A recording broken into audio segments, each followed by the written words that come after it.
So just a few weeks before the election, the journalist Barton Gellman wrote a cover story for The Atlantic about the election that could break America.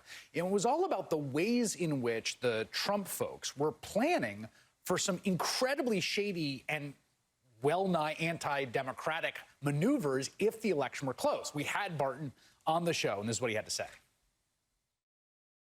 Some Trump people are discussing, not saying they have a plan to do it, but I know that it is coming up, and they have discussed it also with the Republican Party in Pennsylvania, a crucial swing state, is that they would ask Republican legislators who control both chambers in Pennsylvania and, in fact, in all 6 of the most closely contested battleground states to name Trump-friendly electors, notwithstanding the popular vote, regardless of the popular vote, that it will be a claim that the count isn't finished, or that it was corrupt, or that it was rigged, or that there are still legal disputes. And so just appoint some Trump people.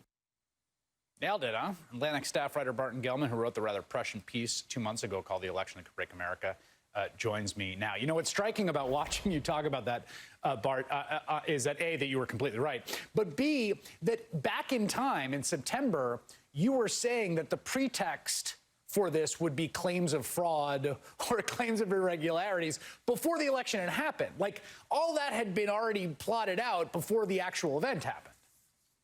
Well, it didn't take Nostradamus to tell you that Trump was going to claim fraud in the election.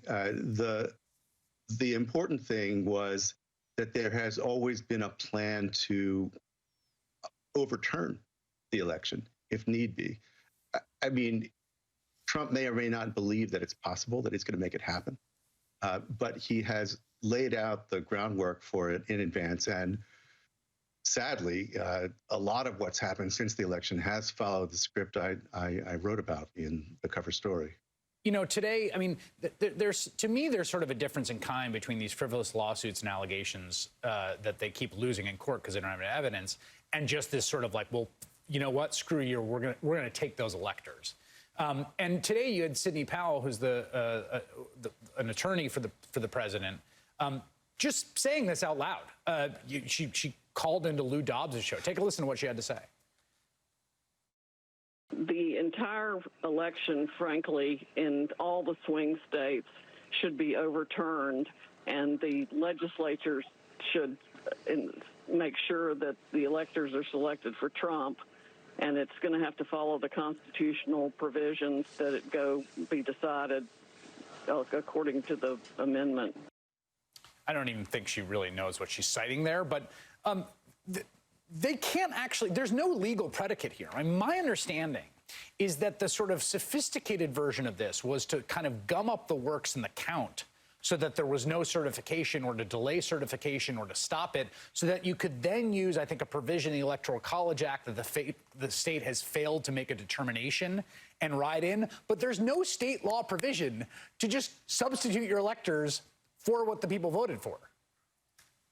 Well, yes and no. The smart money, the sophisticated legal argument is that they can't do this. But I'm not actually completely convinced at all. Article 2 of the Constitution says that electors are to be appointed in each state in such manner as the legislature thereof may direct. It is the power of the legislature to appoint the electors. Now, the legislature may have passed laws and said, in this coming election, we're going to appoint electors according to the popular vote in our state. And indeed, that's the case. That is the case in all these states, right? Right, that is the case. And nevertheless, the Supreme Court said in Bush against Gore, reiterating from a 19th century case, that the legislatures have the power, that they could take back their power at any time. They don't define at any time, but it's a fairly broadly worded statement. And if you get into court or into Congress disputing over the Electoral Count Act, there are scenarios in which Trump can pull this off.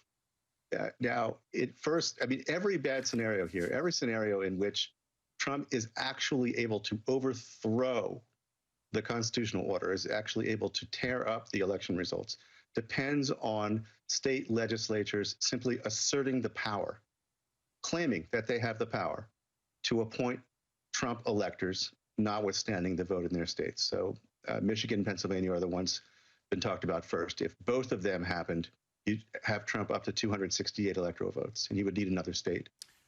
But it is the strategy here to get those electors chosen. Now there's disputed electors, and then there are multiple forums available to resolve the dispute. One of them is in the Supreme Court, and the Supreme Court is lately demonstrating that it is very sympathetic to the power of state legislatures to decide on the manner of elections and to decide on the manner of appointment of electors. Another is in Congress. There are two different ways that Trump can get his way if dueling slates of electors arrive in Congress. So if Governor Whitmer certifies the actual vote in Michigan and passes along a certificate of ascertainment to Washington saying, here are our Biden electors. And if the state legislature does the reverse and says, here are our Trump electors, it falls to Congress to decide what to do with those. And that meeting is presided over by Vice President Pence as president of the Senate. The magazine article that I wrote walked through the scenarios under which this... But the key here, and this is where the departs, I think, from what your article was, is if it had come down to one state, I think they would have gone for it. They now have a coordination problem, which is to pull off essentially an anti-democratic coup across 3 states and 3 state legislatures, all telling their voters in their states who voted for the other guy, get out of here, we're wrenching the power back. That is a very tall hill to climb. Barton Gellman. It's a tall hill to climb. I think you're probably right that he's not going to get away with it. It's not going to happen. I believe that Joe Biden will be sworn in, but I wish I could believe that it's impossible. I wish I could believe that it's completely out of the question, and I don't. What are these 2 guys doing flying to Washington to sit down as the Speaker of the House of Representatives in Michigan and the Majority Leader of the Senate? Why do you take that meeting? Can you imagine what it's like to be a state legislator led into the Oval Office, maybe for the first time in your life, and this very powerful president with all the awesome accoutrement of his office tells you that you've got to do your constitutional duty, that you cannot be the one who allows Democrats to get away with this fraud, making up votes. I mean, Trump is a very powerful personality, and if you were going to say no to the president, you should have said no to the meeting. They really should have stayed home. And if Michigan does it, then does that start building up some momentum for another state to do it? I can't rule this out as being impossible, and I think that everyone should take it seriously. All right, Barton Gellman, thank you for making time tonight. I appreciate it.